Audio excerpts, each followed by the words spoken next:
hoe het zit. Oké, ik praat even. Oh ja, dan ben ik in beeld.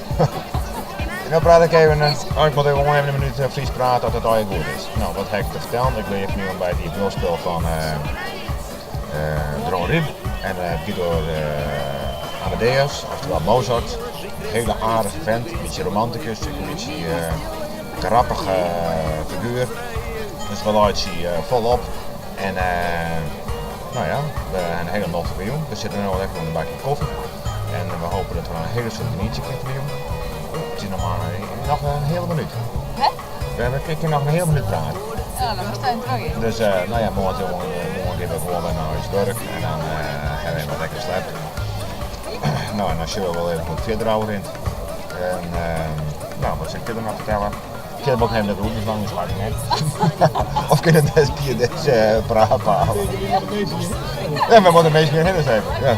Dus, nou, dit weer dus eigenlijk. Dus bedankt en...